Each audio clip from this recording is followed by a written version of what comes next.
So just to start off, my name is Mira Joshi, and I am a self-taught photographer. I grew up in India, moved around from India to Dubai and London, and then back to Dubai and London back. So it was a lot of moving around because of work and family. Um, but I found my love for photography in Dubai.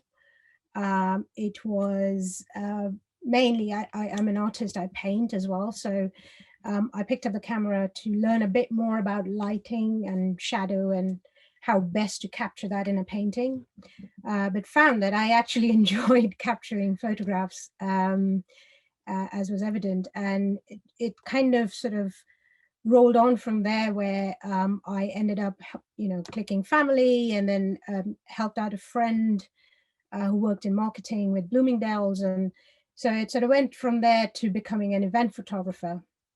And I got some brilliant projects when I was in Dubai, which, including Armani Hotel, Bloomingdale, as I mentioned, a lot of uh, celebrity events that came in from India. So it sort of boosted the idea that I could actually do this professionally a lot more. And doing something you enjoy and get paid for it was something that was pretty brilliant already. So um, I then moved back to London and started trying to, I mean, I couldn't jump right in as I did in Dubai. So I started doing a lot of smaller projects, creating content for magazines, lots of new apps. The app industry was growing quite rapidly at the time.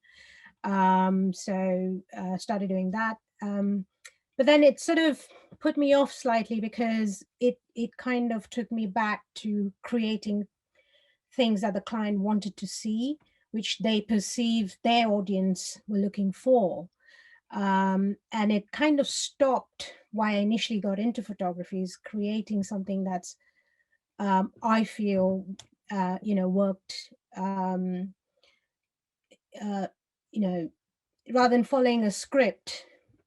It was something that, I couldn't create myself. So I sort of started slowing down taking projects, and then moved on to doing a short course with Putney School of Design. Learned a bit more about post-production, um, learned about the various softwares that were available to work with post-production. Um, and I then joined a lot of photo groups, through whom I then did exhibitions, you know, uh, got to learn a lot more about creative photography. I entered competitions, and it was brilliant to be winning. I won in New York, in Dubai, in Mumbai. Um, so it sort of helped me bounce on to working with galleries. And then, started working with a few interior designers to create art pieces and prints for them. Um, you know, so and there's always, when you're creating for um, interior designers specifically, it kind of gives you the freedom, but there's a lot more scope in, we're looking for a wall. Like I recently did a blow up print of 5 foot tall, which I'd never done before. And it's brilliant because you have to change your perspective again, because details become very important when it's blown up to that proportion. Um, so there's constant learning, there's constant changes in how you look at things. um, uh, and recently, thanks to my mom, who is a huge fan of flowers, I got into photographing flowers during lockdown specifically, because she couldn't travel and come to London to see, the spring going into summer. So since 2019, I've been taking pictures for her, which sort of became a whole different project for me, and to learn a bit more about focusing on to and looking for essentially what was around me. And this is how this project was born, really. And where I live, fortunately, there's a lot of greenery. I live in South London and borders Surrey, so there's so many parks around the area, Richmond, Wimbledon. So through lockdown, when we couldn't travel far, it was a good way to visualize photography. And you don't actually need to travel or have a specific location in mind to create good photos. You could just walk around your neighborhood and find and look for things that are actually just there. Um, and specifically with London parks and Wimbledon Common specifically, they left to grow as they are. So the texture that you get within the common, and then how the light bounces through trees and leaves. It was a whole new sort of natural world to capture how it actually exists, rather than designing things in a studio. So it really helped relearn photography in the sense. So lockdown really helped me out, change the perspective of how I did photography. Okay, basically, so the pictures that I came around to click during lockdown were within 30 minutes from where I live. And, it kind of put me out to look at a bit more in detail into, going as low as I could, going as high as I could, looking at a bit more than just what was in front of me. So, and also trying to capture maybe pictures or woodlands in the way I perceive them, rather than what I've normally seen in books and other photographers capture. Just try and click. So these were just a few around the area where I am, trying to use the weather, which is usually against us here in the UK, and see if I can create some intensity and some depth into the photos, just walking around in the area. And then, through lockdown, when we came around to spring, that kind of got me to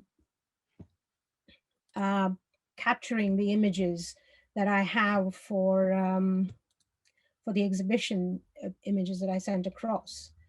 And these were literally flowers from weeds, or just something that were hidden in bushes. They were not something that you would stand out and see. So you really had to dig into the ground and find these images. What I quite enjoyed was trying to see what time of the day they worked well, and just work with, sorry, there's some email coming. So yeah, I mean, it was something that I could say, where flashes of light and, create drama from what is essentially something that we might walk past in lockdown. So these images, as you can see, were the ones I submitted for the exhibition. And what it's helped me do is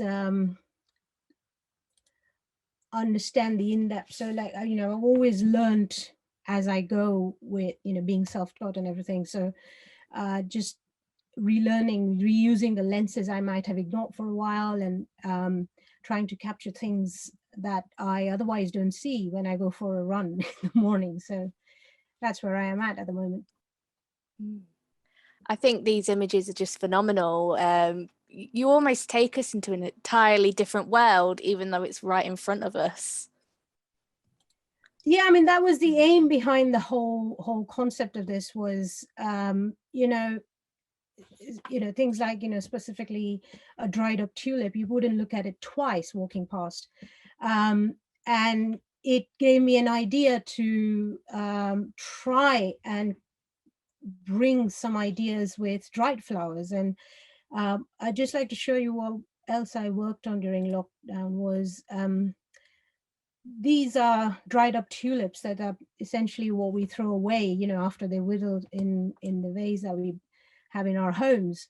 And I use light and motion to bring some life into what is essentially a dead flower. And it actually got really good reviews, which was great because all the prints sold out within the first month. And to get something out of something that normally you don't photograph as something that's died out. So you don't know where, when you start photographing stuff, you don't know where it takes you. So it was just simply just clicking this one picture that sort of brought that idea of trying to work with flowers that you don't otherwise photograph. It's such a simple but brilliant idea, and it's come across so beautifully dramatic, and I'm such a massive fan of these photographs. Oh, great. I'm glad you like it. So amongst your works, which one is your favorite?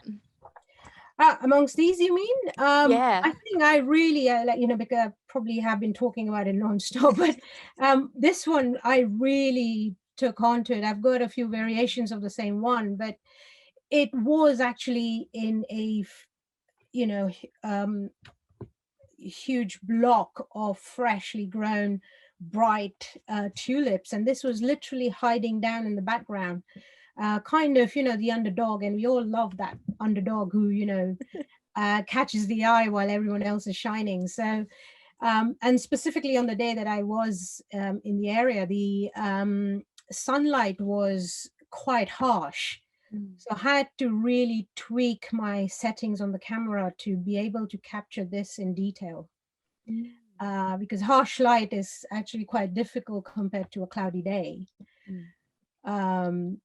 So yeah, I think this one, I believe, is the best one for me of what I see. It's just fantastic. I think that is one of my favorites as well. The other one is the top left. I really enjoy looking at. These actually, I had to go back and do some research online because I'd never seen them before. And they were in a tiny bush behind these really tall trees. And I was actually photographing some leaves and trying to capture light behind the leaves. That's when I spotted them, and they were so well hidden. I mean, even the red that you see covering up are leaves that are, hiding them. So I thought, rather than moving it around, I rather just catch it as I see it, because I believe creates a bit of drama and a bit of, wants you to know what's going on, really. Yeah, I agree with that. Drops. And what do you think makes a good photograph stand out? I think there's a lot of elements to a photograph that makes it what it is. For example, you need to first know what it is that you want to photograph. So if you have, you need to decide your subject, and then you need to see how the light is around the area or how it's working for the photograph. You also need to make sure, the background's not too busy, or you're able to fuzz it out. Like, with this one, this is again in between rubble, to be honest. It was a weed that just a single stem that grew out.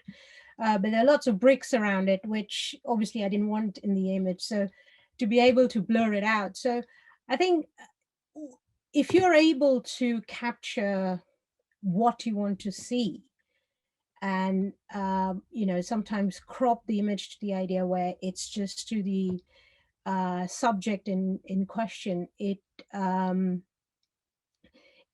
works out to photograph. And I think the three main things that make a good photograph would be light. I always, light is the most important thing with an image, as is with paintings. If you can make the viewer see what you're trying to show them, there's nothing like it. And the second thing would be composition.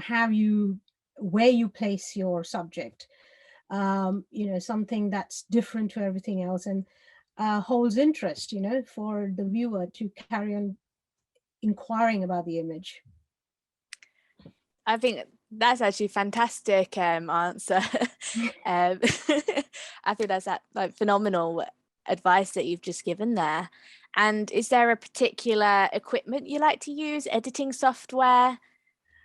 So I am a huge Nikon fan. I think it was one of the first cameras I started using, which I borrowed from my dad. So I always stuck to that brand. I've over the years tried different, I've tried Canon, Leica, but I always come back to Nikon for some reason. The flexibility with it, and I suppose it's just what I've gotten used to. Um, I've currently have two that I'm my main cameras. One is the D800 and one is the mirrorless Nikon Z6, which is actually brilliant. I wasn't too sure about a mirrorless camera. I've had to relearn a few things in terms of tweaking light and things, but it's such a light, tiny camera. I can show you, it fits into any bag, and you can just pop it out when you're, out and about. And if you're doing, see something brilliant and you want to capture it, it's great. The software I use I use the combination of Photoshop and Lightroom. But for things like social media, I just use Lightroom because it's so quick, and most of my photographs don't have any editing other than light and a bit of color correction.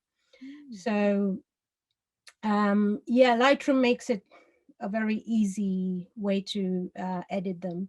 I use a few apps like the Photofills, which is good to know, what's happening around you in terms of light, specifically if you're doing landscape photography or you're outdoors.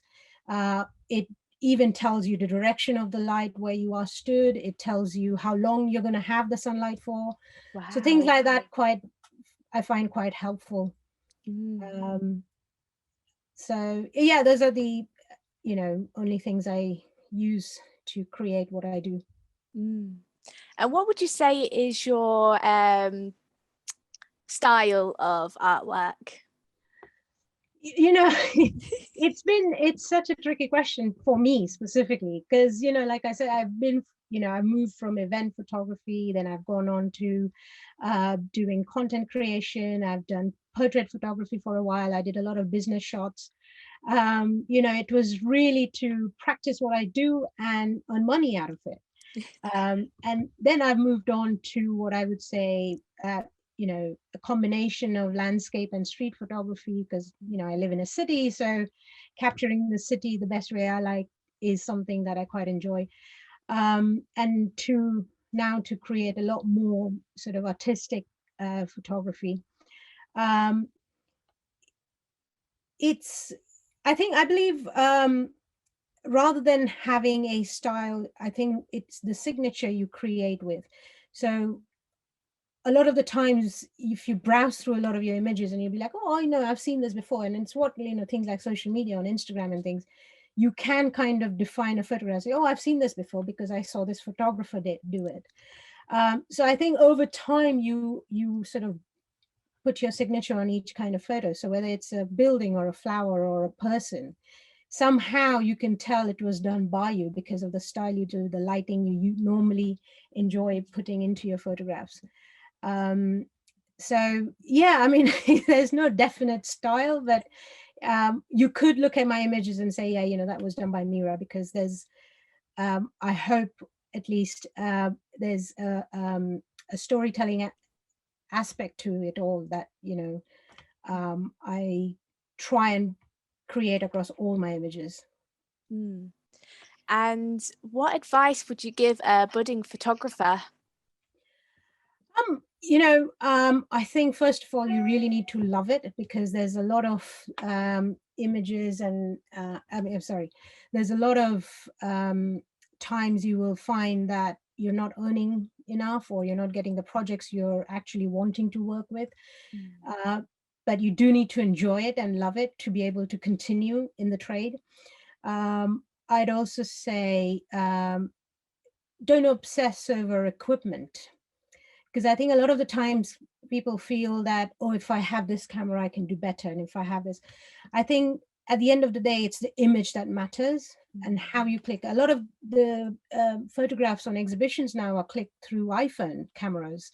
So it's not strictly necessary to have a specific brand of camera to be able to, I mean, obviously the better the technology, the better your output. But if you're starting off, you know, there's so many secondhand cameras out there. Just pick something that works for you and practice.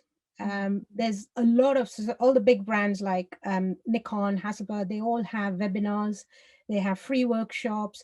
Sign up, go learn from them, because you know, you're using something, you're using a kit that helps you create a photograph. So learning your camera is quite essential. You know, when I started off, I actually went through the manual. Just to know what each button did, you know. So, and each camera is different. So learning your camera is the first step to creating what you do. And experiment, you know, experiment with light, experiment, you know, by taking the same shot, you know, different times of the day. It just teaches you how to play with your camera to capture the same shot in different light.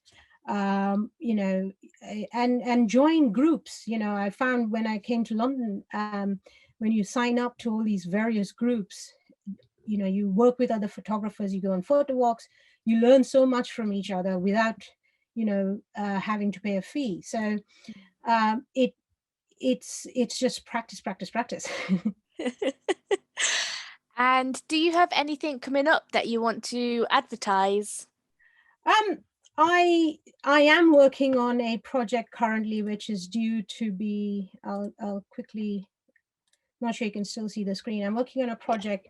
It's the study of hands, and I'm working with various trades that actually still do physical work. So as you can see on the screen, there's a basket weaver, a farrier, a cleaner, and a baker. So there's I'm trying to create the idea of how hands can tell stories.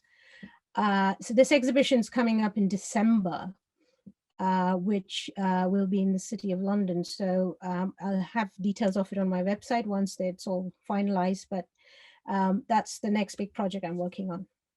That looks like, so it's going to be so exciting. Please keep me up to date. I'll share it out. And oh, thank you. Yeah, I will do. I will do. I mean, at the exhibition, there'll be more than just hands. There'll be the people behind the hands, the owners of the hands, so to speak. So there's a lot more, but this is just a sample of what I'm working on and where it's going at. Fantastic. Well, thank you so much for being here and being able to do this artist talk.